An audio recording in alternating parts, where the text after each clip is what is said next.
So you said you were working at a bank, and then from the bank you went to your to go work on hip hop.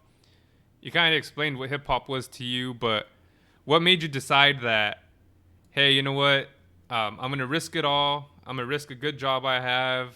Maybe take some criticism from family or and friends. And why did you decide hip hop was something that you wanted to bank on?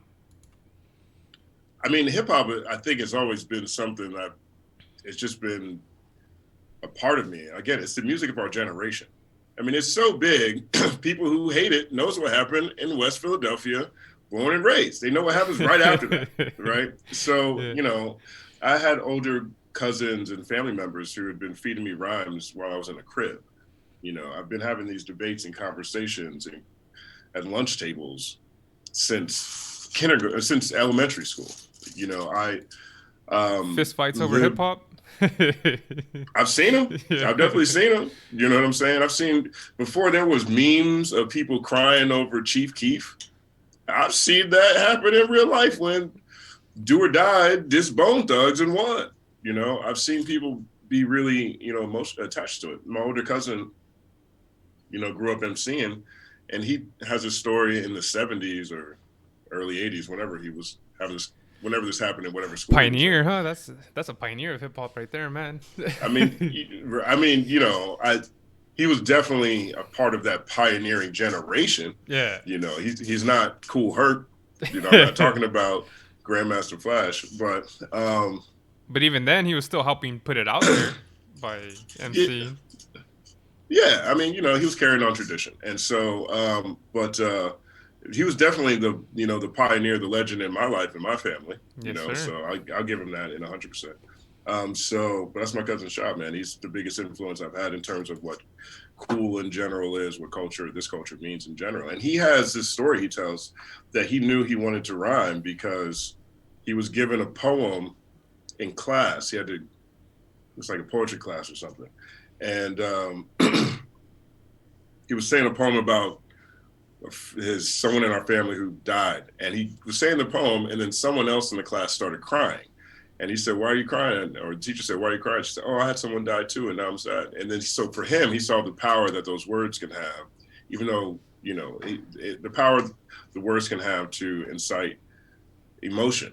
And so I think my generation understands that at, a very core point, but it's something that's always been a part of me as well. And so I moved to Amsterdam. I took an art history class. The art history professor said, "Hey, if you like art history, you should take a painting class, because that way you'll see how brilliant, how Rembrandt, how hard it is to make perspective like Rembrandt, right? Or motion like Vermeer or whatever." And so I didn't like art history that much, but I loved hip hop. So that's when I started like actively, you know, doing every element. Me and my friends grew up writing rhymes and freestyling all the time, but I didn't have a tag. I wasn't graffitiing. I'd never touched turntables at that point in time. I didn't have I never broke, I hadn't breakdanced in a long time, right? So I actively started just doing it from this perspective of my teacher, as opposed to the perspective of trying to have a career in it. And it got me so much closer to how difficult things are. Meaning, we think rap is easy because it's not singing. No, it's more difficult because it's not singing. You need more words. Yeah. And they got to You make know what I'm sense a saying? lot of times too. Yeah, I mean, there's more emphasis on you doing this alone in a way no one else has.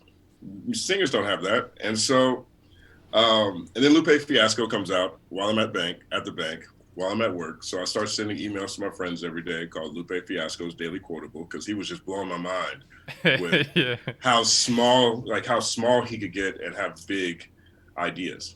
And so I started, a friend of mine says I should start a blog. I tell her, now it's played out. This is '06. I didn't know what I was talking about. I was just scared. Yeah. And so she goes and takes my emails, puts them in a blog on her own, and says, "See, now look, this is what, now you can save your emails here." And She everybody was can see them. she was retweeting you before Twitter was a thing. 100%. She was definitely forwarding emails. And so, And then so I was like, oh, okay, cool. And so that became my hobby after work. I went from going out to happy hour, going to see whatever homegirl was talking about, and then to just going home, smoking weed and writing album reviews. It would take me 3 weeks to review games that, you know, documentary, not even documentary, what was it? Doctor's Advocate or whatever came out around that time. But I just loved that process. And I got to the point where that's the only thing I wanted to do every day. My hobby was taking over. So then I started benchmarking myself. How good is what I'm writing versus what I'm reading? So I would write something, not read anything about it until I'm finished, put it on my blog. Then I go read other people's stuff to see what I missed. And I got to the point where I wasn't missing that much. It's like, so I got to the point where everything I was writing wasn't worse than everything I was reading, but it wasn't better than everything I was reading either. I was competitive. So then I was like, okay, well, I need to put a plan together. I started saving money. And I decided to leave in 2009 after the Great Recession. Timing was perfect because I had a lot of money saved. I took a buyout at the bank. So I had a big bag of money, and it was right after bonus season. So I got another big bag of money on top of that. And I had a 5-year plan I had about $120,000 cash that I had a 5-year plan to figure out what to do with in terms of how to get a job writing about rap. And if I got to 5 years and I was out of money and I still loved it, then I'd go to journalism school. If I got to 5 years and I hated it, I would just go back to the bank because I know all the money people. And, fortunately, it didn't take that.